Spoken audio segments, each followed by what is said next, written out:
Struggling to lose that stubborn belly fat like this, you might think that you've heard it all when it comes to losing weight. But stick with me today. We're not just talking about generic weight loss advice.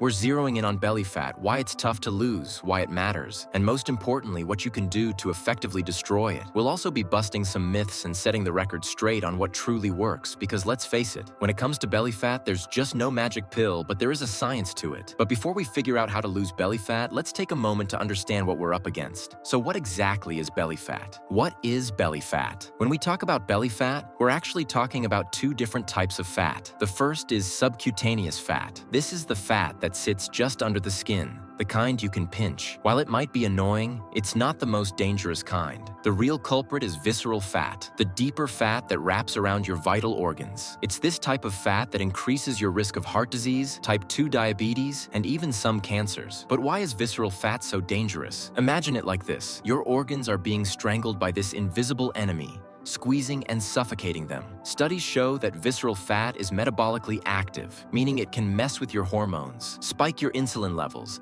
and cause inflammation throughout your body. And that's why losing belly fat is about more than just fitting into your genes. It's about saving your health. What causes belly fat? So what's the deal? Why do we gain belly fat in the first place? The answer isn't simple.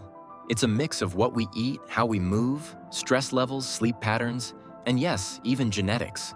Maybe you've got that family history, or maybe it's the late-night snacks that are doing you in. But here's the good news. While you can't change your genes, there's a lot you can control. Busting the myths. One of the biggest myths out there is the idea of spot reduction, the belief that you can target belly fat specifically by doing endless crunches or planks. The truth? You can't choose where your body loses fat. It's like trying to take water out of just one corner of a swimming pool. It doesn't work that way. Research tells us that fat loss happens evenly across the body, no matter which exercises you do. So, while those crunches are great for toning, they won't magically zap belly fat.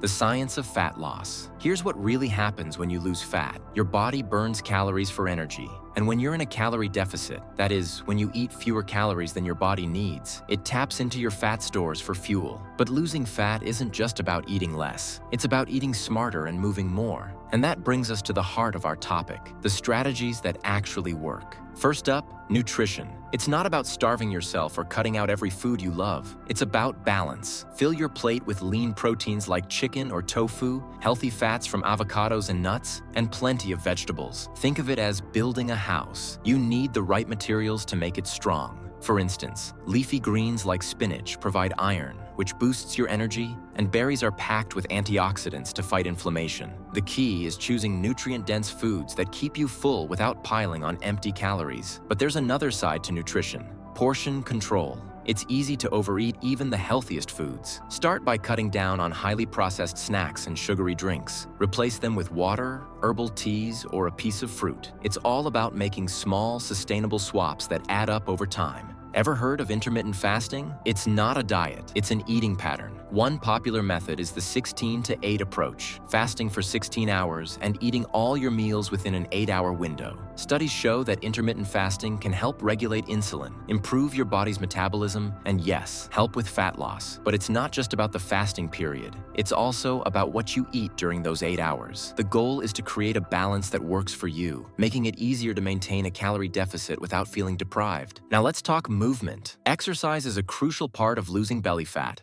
but it's not about spending hours on a treadmill. The magic formula is a mix of cardio and strength training. Cardio exercises like brisk walking, jogging, or cycling help burn calories quickly, while strength training builds muscle. Why does muscle matter? Because muscle tissue burns more calories at rest than fat tissue does, boosting your overall metabolism. Don't think of exercise as punishment. Think of it as an investment in your future self. Start with what you enjoy, even if it's just a 20-minute walk around the block. Then, gradually add in some strength training like bodyweight exercises or lifting light weights. The more muscle you build, the better your body becomes at burning fat, even while you're sitting on the couch. So, how do you bring all these strategies together? Start small. Swap out one unhealthy meal for a nutritious one. Try fasting for 12 hours a day before extending it to 16. Add a little more movement into your day. A short walk, a quick workout, or a few minutes of stretching. Remember, consistency is key. It's not about perfection. It's about progress. Listen to your body and celebrate every small victory. Whether it's feeling more energetic, getting a better night's sleep, or noticing your clothes fit a little looser. It's a journey, not a sprint. So, if you're serious about saying goodbye to belly fat, commit to making these changes part of your lifestyle. The rewards go beyond just looking good. They'll set you up for a healthier, longer, and happier life.